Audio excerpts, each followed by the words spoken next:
Hi, I'm Barb Owenborger with Coochin County Community Television, and tonight I'm sitting in the Falls Elementary Library, a very suitable environment for the group of people that I'm about to interview. This is the board, the majority of it, I believe. Is everybody here? No. Okay, so we'll get to that. Of the PI program in the International Falls School District. PI stands for Partners in Education. I don't think people can see you, Jen. They can see me. Okay, all right. And speaking of Jen, I'm going to go ahead and start with Jen Wendells. I'm going to let her give us a history of the Partners in Education program, and then we'll kind of take it from there. This is Jen Wendells, hiding behind me. And you can, address me or the camera or each other. It's very casual. Okay. So in 2011, Jerry Hilfer and Andy Fogner approached some parents and community members to kind of reinitiate what was called the Parent Involvement Committee. Okay. And it had been a committee that had worked on various projects and had petered out over the years, and at one time it had state funding, and so it needed to happen. Well, they saw a need for restarting that group, and Terry and I were both there at that time. Okay. And so we started meeting, and during that next year or two, we were really pretty informal. In that time, both administrators left, and we had a new principal. So both Jerry and Andy left? Yes. Okay. Yeah. So we had a new principal, and we were still kind of gaining some momentum. So in 2013, we started the process of becoming a nonprofit after wanting to really kind of make it last, hopefully. Really establishing something for longevity. Okay. Yep, have more opportunities to connect with make different partners through the community and beyond, to maybe apply for grants and to continue our program going forward. And so we were part of the first board. We changed our name to Partners in Education because we wanted it to reflect what we thought of it as, not just parent involvement. Many people thought that meant, well, that's the parent group. Okay. And we wanted it to really be partners. We wanted it to be like a traditional parent-teacher organization, but including the community as much as possible. So we really see it as school, families, and community, and the broader community as those partners. Okay. And I was the president for a couple of years, and Terry was the staff liaison. Okay. And just this past year, and Tony served as our first vice president, and now she is serving as president. Okay. And Carla is the new staff liaison. Okay. So this really came about because leadership in the school district at the time saw it as a way to reconnect with parents and reconnect with the general community. School can kind of become its own, any school can kind of become its own community and connects well with each other, but sometimes you're so busy here, you don't really have a PR person or someone that goes out there and recruits and really engages volunteers for the bigger picture, right? So this became a program really to make that happen. So Terry Mason, first grade teacher. Yes. Yes. So you and Jen really came on at the beginning. Right. Okay. I'm not sure why Mr. Halford showed. I think we were just here a lot as parent volunteers. And you have children here in the school district. I mean. And the very first parent group was very, they had one specific goal, and it was to get the playground built, because this is right when Holler had shut down and they moved the schools over. Okay. And once they raised all those funds and got that playground built, that's when it started to peter out, because their goal had been accomplished. Had been reached, yes. Right. Okay, that makes sense. Okay. I mean, not, it's unfortunate, but that's kind of how things go. There's a push. Yeah. Okay. So Tony Corby, when did you come into this organization to really, on a leadership level? Last year. Last year. I've been coming for probably 2 years. Okay. Just following to get more information on what's going on in the school every day. Yeah. Volunteering, seeing where I can help, stuff like that. Okay. And Carla Lyon, also a teacher, right? And what grade do you teach? Preschool. Okay. So you guys are really getting families at that beginning level in terms of when they're really starting to become involved with their kids. I don't know if that was planned, but I think it's great. School board. Yes. So did these things kind of come at the same time for you, or you really saw it as No. Okay. Honestly, when I started, I would have never thought I'd be doing any of this, but Okay. it's Because something you're that also I. a member of the school board, just to make that clear. Okay. Yes. And slowly it just kind of took my heart, and I just wanted more of it and wanted to be more, I guess, a partner with them and see where I could go with it and help out where I could. One of the things that I'm learning as a parent, especially as my kids go through the school district, is it's really easy to sit on the sidelines and ask, why aren't they? I do it. I've done it. I do it too often. I'm learning to either zip it or roll up my sleeves, right? There's something really empowering about putting something together and having some structure and having some goals and having a real, a solid group and a foundation to move from in terms of getting things done. So if I were to ask this group what your core objectives are, who drew the short straw and is gonna name those for me? Our new president. Jen. Just like school, you look at the person next to you. Yeah, I'll be happy to do that. We started out thinking that we needed to build community partners and get some more volunteers and, connect more with the needs of the school. And as we shaped it into our nonprofit, we also wanted to provide resources. I mean, parents who are the parents and teachers who are the primary group of people that are helping to organize this and helping to direct our goals. Simple things like just communicating with families what volunteer needs are there. Right. So if you have this time, let's get the word out so that people can know. And how do you get the word out effectively too? It becomes. It's a challenge. It is. It really Right. is. We originally thought, let's develop a volunteer network so it's easy for teachers. Not every teacher has to send home a note about this or that, but they can look and say, well, these people have this kind of time, and maybe these retired people can say when they have time available. And we wanted it to be an easier reference, but that takes a lot of time It and does. upkeep. It So does. So we still try to share and get volunteers as much as we can when we are told that there's a need for it. It might be passing out pizzas when the pizza order comes in, or staffing the book fair, or being in the classrooms, or helping our programs. We also try to communicate needs of what teachers and the school environment needs. So we all know that teachers spend a lot of their own personal money every year.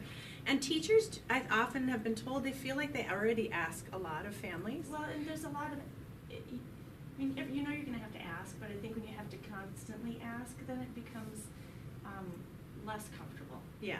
Yeah. And I think some of us came to the table because as parents, we're okay with them asking, because we want our kids, we know that the resources are limited everywhere, and in our district they are moderately limited. And so we want to provide we don't want that to then limit what our children will get, and everybody. So we want to be able to find those resources. And I think the resources part and the way that the teachers have to, they don't have to step up, but they do. They do. Mhm. And I think what happens, and this is my experience, so I went to this school, I went to this library. I'm pretty sure that my favorite book, The Poppy Seed Cakes, is probably still here somewhere. Okay? But by the time you go through life and you have kids, whether it's this school district or the next school district, everything has changed so much. When we were kids, we didn't know how the crayons appeared or the scissors appeared or any of that. We didn't know now, there's a list of things to bring hand sanitizer and Kleenex, and I realized that seemed like that should just be something that's available, but it isn't, because budgets have changed and the culture's changed. So I remember having that epiphany that, this isn't the 1970s. Mhm. Things are very, very different, right? And I needed to adjust my thinking about what that school's needs were, and how the teachers having Kleenex available to the kids means it's one less place for money to go to this when it can go here, right? Or to allow those teachers just other resources. So as a parent, I think I appreciate that, because there's so much that you guys need that we just don't know about. And even, my husband even being married to a teacher. He does not, he gets that initial school list and he's like, why doesn't the school provide this? And I'm like, how? Yeah. I mean, the money is so allocated down to the penny that you just don't think of the niceties beyond, a glue stick. And you just don't think of what it entails when you don't have that glue stick and the crafts and the, all the things that kids remember from school. The textbooks are there, that's great, and we're teaching them and that's wonderful, but they're not going to look back and go, man, we had a great time when we read that spelling list. They're thinking about the things that you make, and those are the things that kind of fall by the wayside, those types of resources that Pie's trying to pick up on, the paints, the glitters. But teachers don't just do that for fun either. No, there's always a learning. Exactly. Yeah, there's always a reason for that. Right. And fun, if you don't, nobody wants to learn, without some joy. Right. So you take that favorite book and you want to do a nice activity with it to kind of, extend the learning. Sure. And when you have supplies and you don't have to think about how you're going to get them and. Or that everybody has enough, because sharing becomes a tragedy. Right. Yeah. Right. That becomes. Small motor skills, things, especially in the preschool and the kindergarten, things you want them to work on. You want to have those. You want to have the clay, and you want to have the scissors, and you don't want to be thinking about how better not use markers this week, because if they run out, Sure. you're not going to get any more. And it's not to say that this is, a super deprived school district or anything. Right. Yet, you have to be good stewards of the resources that you have. Right. Other initiatives that are specific that you want to maybe.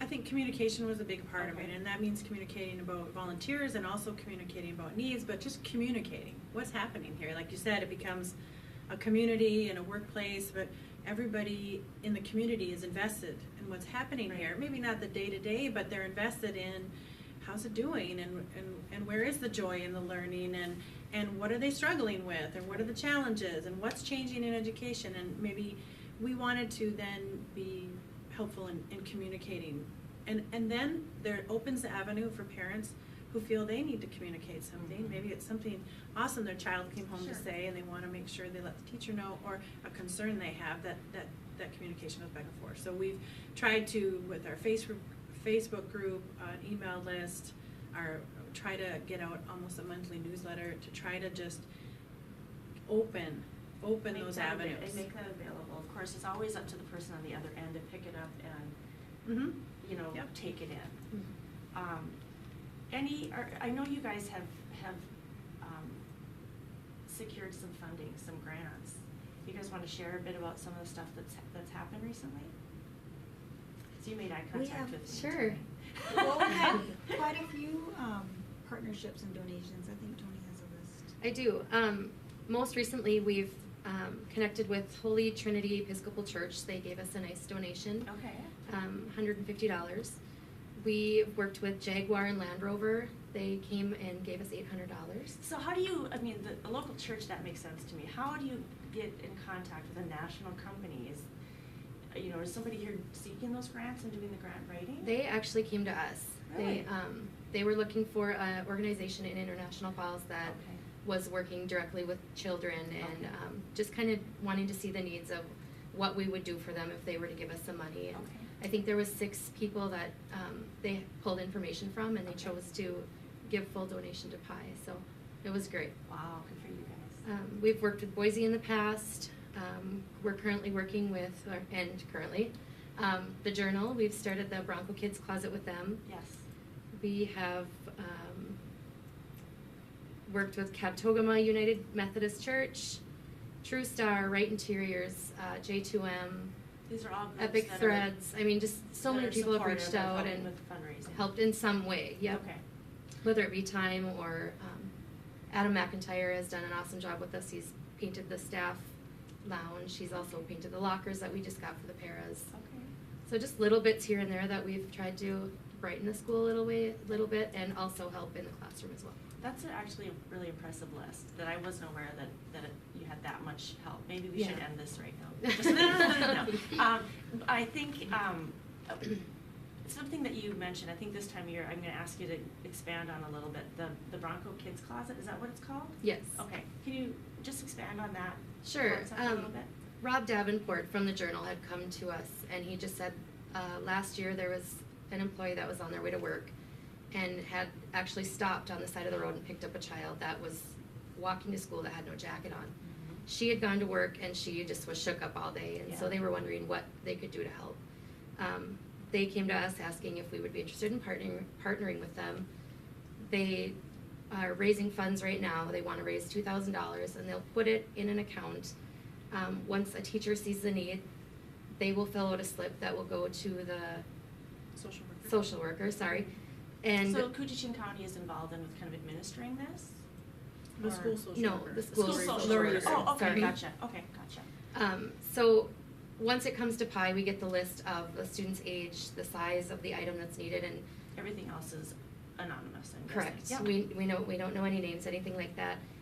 Really, what we're just trying to do is make sure that they have their gym clothes, they have their gym shoes, they have their jackets, anything to do with clothing at the school. Mhm. We're here to supply it through those funds. So. Okay. I think that's really amazing. I mean, that probably, who would they have called had this organization not existed? I mean, that right there tells you that what you guys are doing is working. I also have gotten the request to do the box top trimming. Yes. And I've never done it, so I'm just being. It's a good, it's a And who simple- wouldn't want to hang around with this group and a bunch of scissors, right? Yeah. And really, I mean, you're gonna sit and clip box tops, and you really have no idea what that little pile can do. But in a Yeah. year, when it raises It adds up. $3,000, Isn't that incredible? yeah, you can purchase a lot of Kleenexes and stuff with that. So. Sure. Oh my gosh, let me think. So we've got the Bronco closet, and then you've got all of this group. How often do you guys get together and meet? Twice a month right Twice now. a month? Okay. Is it a specific night of the week? The first and third Tuesday of every month, we meet here in the library at 6:30. Okay. So we're at the Falls Elementary Library. Is that open to the public, or is it? It's absolutely, Okay. yeah. So the first and third Tuesday of every month, 6:30, right here at Falls Elementary Library. Correct. Okay. And of course, I'm assuming that people can reach out to you in a myriad ways, right? I mean, you've got a whole classroom full of kids and contacts that come with them. Right. So I want to really make sure that before we finish, people know how to get a hold of you. And what more than anything are you looking for the community to bring to PI? Are you looking for volunteers? Are you looking for donations? Yes and yes, right? Really, right, yeah. If you had that one wish that could really make this organization continue its mission, what would that be? Volunteers' time and energy. That's what we need. People.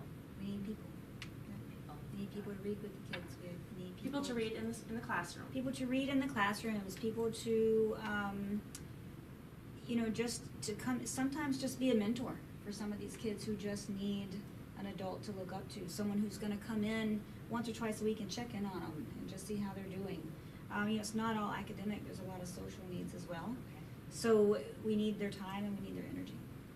That's I what love we need. that. And when we look at offering support to the school district, I think we think often of, or any entity really that's especially a not-for-profit, because you guys don't exist without funds. You're people. Right. But really to get things done, you're all volunteers, I know that. But to be able to really get your mission complete, you have to have funds. So time, you're telling me you need time from people. Talent, you need talent from people. But people could have any talent, right? Right. And compassion can be a talent, right? I mean, that's something of value. And treasure, so those that have the ability to give financially or do some type of a donation. As a teacher, Carla, and you're new to the school district? Yes. Yes, okay. So how has PI, the program, impacted your classroom? I actually came in with nothing in my classroom. Okay. I rated all of my children's toys. Oh, wow. Oh, no, it's okay. It's all right. But Pi was given a donation from a class reunion, Okay. and they used that donation to buy a light table for me. Love it. So it works. And that will impact not just your class this year, But as long as- Years to come. Yeah. They are So- drawn to that light table. It's one of their favorite things. And anytime, speaking about that, we talked about art supplies and things, but anytime that you can have that thing that gets those children's attention and find a way to incorporate that into learning for them, what a powerful tool. Thank you. I knew you'd have something for me. I knew it. What about you? What are you seeing with PI doing to the community? If you look as a school board member. That's my phone, my apologies. I asked everyone to turn those off, but forgot to turn them on. Right now, what do I see that Yeah. PI is? Yeah, do you have any stories that you'd like to share? I know you're very involved in this because you're seeing it work. I love it, yes. One thing we do is we have the Wishing Willow, which is Thank for staff, any staff. It could be paras, anybody. We have monthly submissions if there's anything that they need. And light tables, fun tech stuff that they could add just for helping them learn. And we try to refill those once or twice a month. So the Wishing Willow really represents ongoing needs. Yes. Okay. And how do we learn about the Wishing Willow? We share, sorry, Is I'm it still, blanking. There's a mailing list, and Okay. it also goes out in our monthly newsletter. Okay, I know I've seen it, but I just, in case others haven't. We also have it on our Facebook page. Okay. And it's on the school homepage. Do you still have the wall decal? Or did We that? haven't done that, no. Okay, because I took a leaf home and found it months later. So I'm just gonna say, if you're So coming. that was not Yeah, good. didn't work for me. We were It was short just- at least 6 Yeah, glue it was. sticks that It was one the fall. glue stick leaf, and I seriously was racked with guilt. I thought I was doing such a good thing, and shh. Anyway, that's real. No, right? actually, a lot of Which is why you community remind members parents have, as much as possible. have looked at that just through Okay. Facebook Okay. and messaged us and, I have these bags that you need and can you Sure. come pick them up? So there has been a lot of extra, community involvement through that maybe they It's wouldn't be able to working. hear before. Yeah, yeah. So Facebook has been one thing that's really helped us a lot, just to get the word out on different things and, I don't know, extra hands, like she said, is. Yeah. How about your classroom, Terry? Mrs. Mason. Uh, I should use your proper names. I have used Wishing Willow quite often. One thing I needed was headphones. The kids need their own headphones in lab, just for the sake of sanitary and lice. And All the right reasons, right? Right. And I had a lot of, they break, Sure they do. and parents can't always replace them, and so it's nice that I have my own, 5-6 pairs of headphones that if someone needs them, I can hand them out.